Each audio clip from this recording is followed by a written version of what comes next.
Are you looking to grow more fruit at home, but you're not sure exactly what to grow? Good news, in this video, I'm covering 5 fruit-bearing plants that are definitely worth growing. Let's jump in. Fruit trees and patience go hand in hand. Virtually no fruit tree you plant the same year is going to produce fruit. But the good news is, once it does start fruiting, it can continue to provide fruit for you for years to come. Now up first we have apple trees, and apple trees are definitely worth growing because they grow all over the country in zones 3 through 8. They are heavy producers, and that's going to save you a lot of change in the grocery store. Now maybe you're saying, whoa, I don't have the yard for that. Well, maybe you do, because did you know that apple trees come in dwarf sizes that only grow to about 6 feet? If you have a little more yard, I would go with a semi-dwarf. Those are going to grow about 10 to 15 feet. And if you've got a lot of yard, definitely go with the standard sizes that's going to grow more like 20 feet, because those are going to offer the most production. Make sure to choose a site with loamy, neutral soil that receives full sun. Dig the hole a couple feet down and make sure the width is twice the size of the root ball. When you backfill the hole, make sure to water in thoroughly and then mulch around. Although there are some apple trees that are self-pollinating, most are not, so you're going to want to plant 2 or more varieties. Also, on the standard size trees that grow up big, make sure to space them 15 feet apart. Now, obviously I am down at the nursery today. We just got in a huge load of fruit trees with some apple trees. I want to point out a few varieties that you might want to try at home. The first one is Fuji. I love this one because it's got a beautiful yellowish red skin to it. It's got a crispy white flesh that is very sweet, a little bit tart. But what I love most about these is they keep forever in your fridge. We also got in Mutsu and Granny Smith. These are both green apples. Mutsu grows a little bit larger and it's not quite as tart as the Granny Smith, but both are excellent for baking. We also got in the Dorset Gold Apple, and I love this one because it has low chilling requirements. It ripens very early. It's a great fresh eating apple with its yellowish reddish skin and sweet white juicy flesh. And we finally got in my favorite apple, Jonah Gold. Why do I say that? Because it tastes as good as a Honeycrisp, which is my favorite fresh eating apple, but it has a lot less disease and problems that you're going to deal with. And my goodness, is it great for cooking? Is it great for storing? And is it great for pulling off that tree, giving it to that grandkid, and watching a smile on his face? Although you can pretty much prune apple trees anytime, late winter after the worst cold has passed is going to be the most optimal time and going to give you the best results. Up next we have blackberries, and they're on the list because they're easy to grow and well worth the reward. It usually takes blackberries at least 2 years to produce its first berries, but after that you're good to go because it's going to produce for years and years to come. When it comes to blackberries, there are 3 different types. The first one is erect. These grow mostly up, kind of stay small, don't need a lot of support. Then there's semi-erect. These are going to grow up taller and they're going to require some support. They can be thornless or thorned. And then finally there's trailing, and these are going to definitely need some support because they're going to grow very long, so a trellis is going to be very much needed. Spacing requirements are going to differ depending on the variety that you have planted, but in general, space 3 to 5 foot apart. Plant in full sun, well draining soil with a pH between 5.5 and 7. Did I mention that blackberries are also self-pollinating? Now, one we did get at the nursery yesterday is this one called Arapaho. It is considered to be an erect variety, so there's not a lot of staking that's going to be required.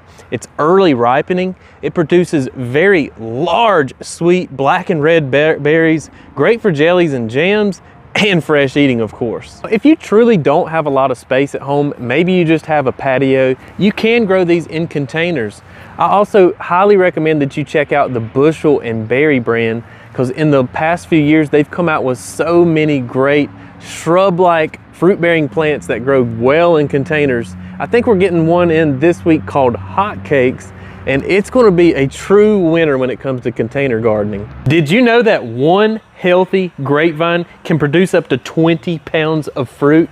That definitely makes them worth growing in my book. Generally speaking, grapevines can grow in zones 4 to 10, but make sure to choose the right varieties for your zone. Out of all the fruit-bearing plants I've mentioned so far, grapevines do require the most maintenance, but all you really need is an open area that receives 6 to 8 hours of sun and you're definitely going to want to prune annually for maximum production. You're going to want to grow grapes up off the ground, so this means utilizing a fence or a trellis system, and yes, it can have multiple levels. Just train your leaders accordingly. I personally like the way it looks when you grow grapes overhead. You do this by using an arbor, and you're still going to want to shorten the branches. Just select a few to train up. Grapevines have very shallow roots, so you're going to dig your hole about a foot down and 1.5 times the size of the root ball wide. The first year, I would let them grow up the trellis till it got to the height you wanted. Sometimes you have to remove that central cane to get the other canes growing laterally or parallel. 2 of the grapes we received yesterday at the nursery are Niagara and Concord seedless. Now, the Niagara grape is a larger, oval-sized, crispy, lightish green, pale colored grape, very sweet, self-fertile, great for fresh eating. The Concord seedless is a softer grape. It has more of a green flesh to it. It's a softer grape, very good for fresh eating or making wines, jellies, that sort of thing. Up next, we have plum trees. Now, out of everything I've mentioned so far, plum trees are worth growing because they are the least maintenance of anything I've mentioned so far. They also are very prolific when they do start producing.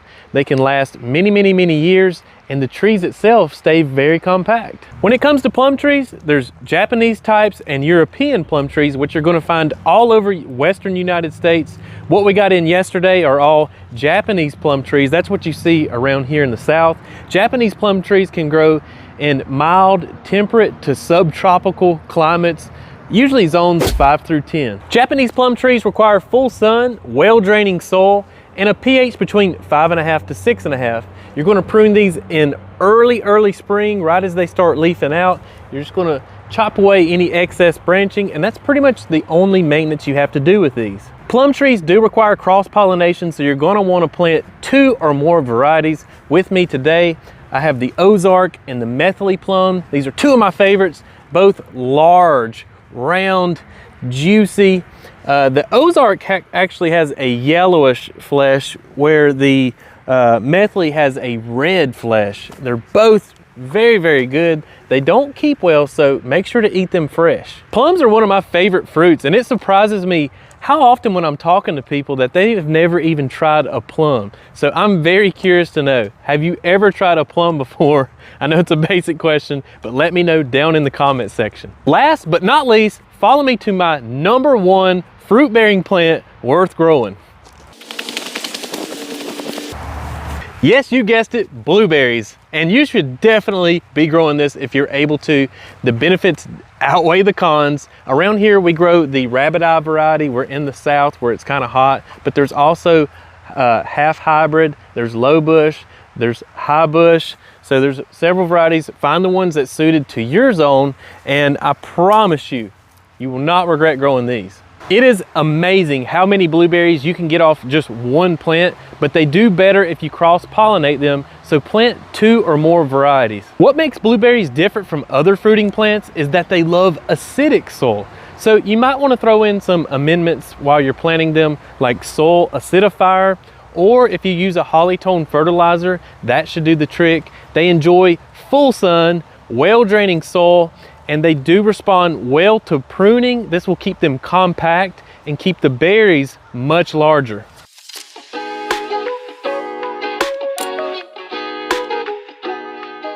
Now, if you've been following this channel for a while, you know that last year I showed you guys how to grow blueberries in containers. This is the Kruger blueberry I planted, and as you can see, it's gone crazy.